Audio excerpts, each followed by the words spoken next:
Hello everyone! In this video tutorial, we will walk through how to add a size chart in Shopify. So, let's dive right in.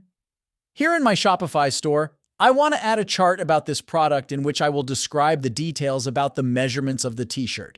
Go to your Shopify admin dashboard and log in. Then click on the Products option from the left sidebar. Here, you will find all the products that we have listed on our Shopify store. To add the chart, select the desired product.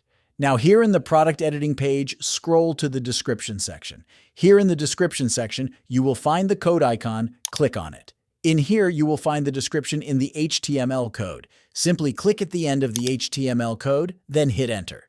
After that, paste this code. You will find this code in the description of this video.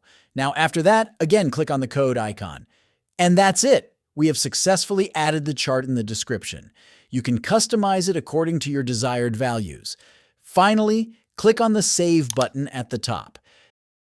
Now go back to your store and click on the Reload button to refresh the page.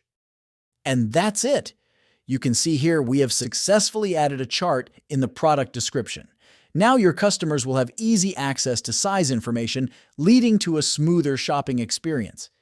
If you find this video helpful, don't forget to subscribe to our channel.